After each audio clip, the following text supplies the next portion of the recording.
Dia adalah orang yang luar biasa, pemirsa. Dan Agus mungkin bisa dibantu untuk ditranslatekan gitu ya kepada Nick di sini. Di titik mana yang Nick ini merasa bahwa titik terendah dalam hidupnya dia? What is the lowest point in your life?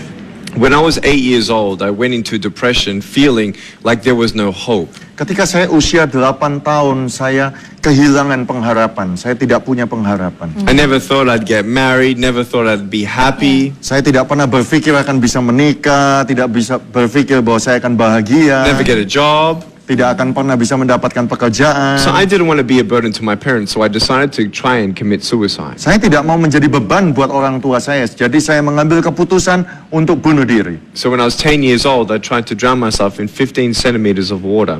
Jadi ketika saya usia 10 tahun, saya membenamkan, menenggelamkan diri saya di 15 cm kedalaman air. And I couldn't see a greater plan or future, even when my mom and dad said, don't worry, God's got a plan for your life. Saya tidak bisa melihat rencana untuk masa depan saya, sekalipun orang tua saya sering kali berkata, Tuhan punya rencana bagi engkau. And I didn't know that I could be hands and feet of love still to the world. Saya tidak tahu pada saat itu bahwa saya bisa menjadi tangan kasih dan kaki kasih bagi dunia ini. So when I couldn't see hope, it was very, very sad. Jadi ketika saya tidak bisa melihat pengharapan, itu sangat menyedihkan sekali. And the reason why I didn't go through with my suicide was realizing I would leave my parents with pain. Saya tidak akhirnya bunuh diri karena saya tidak mau melihat orang tua saya itu berakhir dengan terluka begitu. Ya. So I decided to stay. Jadi saya akhirnya Nah, And I'm kemudian glad I did. dan saya senang sekali saya tidak jadi mati, tidak bunuh diri. Ya. That's the amazing thing. kalau Itu sampai ada sesuatu yang luar biasa. Iya, kalau sampai itu terjadi, Nick nggak mungkin bisa bergabung dengan kita di sini ya Bapak Ibu semua ya. Betul. Dan Nick ini adalah seorang sarjana akuntansi You are the Bachelor of Accountants, and finance, right? Financial Planning. Yes. Yeah. Nah, apa yang membuat Anda tidak menekuni karir di bidang itu, tapi malah memilih menjadi seorang motivator gitu? Why you are not practice on that accounting or finance now become a motivator? It was my Yeah. dad who really pushed me in mathematics and suggested to me that I be an accountant.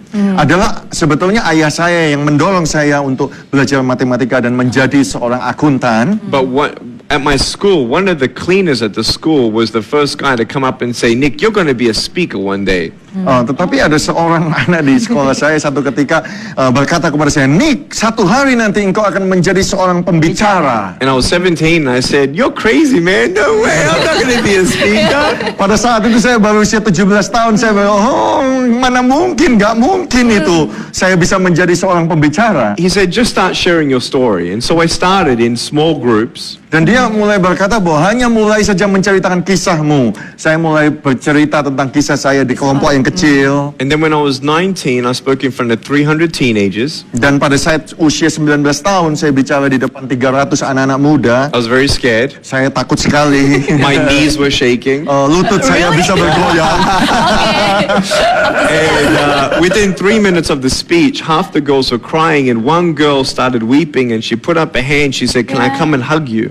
Dalam waktu 3 menit, separuh dari yang mendengarkan saya, semuanya itu menangis bercucuran air mata. Dan seorang gadis angkat tangan dan berkata, bisakah saya memeluk engkau? And she came in, she hugged and cried on my shoulder and she said, no one's ever told me that they love me. No one's ever told me that I'm beautiful the way that I am. Dia datang kepada saya dan mencium, memeluk saya dan berkata, tidak ada seorang pun yang memberitahu saya bahwa saya itu cantik, saya itu dikasihi dan sebagaimana apa adanya sekarang ini. And I knew her life was changed forever. Dan saya tahu saat itu kehidupannya berubah untuk selama-lamanya. And seeing people's lives change because of hope and faith in God was so much better than doing accounting.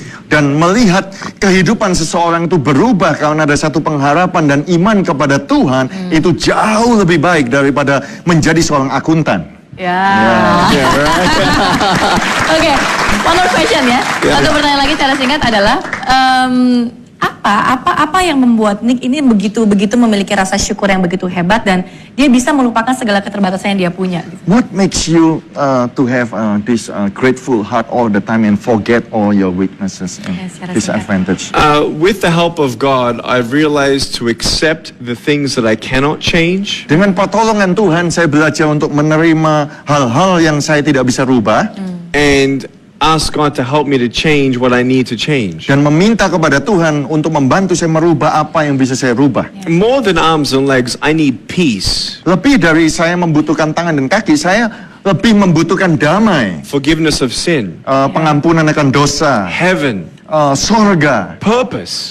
tujuan. You can have arms and legs, but if you don't have purpose, you feel empty. Saudara bisa punya tangan dan kaki, tapi kalau saudara nggak punya tujuan, engkau akan merasa kosong. So I want everyone to know that everyone does have a purpose. Dan saya mau setiap orang itu tahu bahwa kita semua memiliki tujuan. And to never ever give up. Dan jangan pernah menyerah.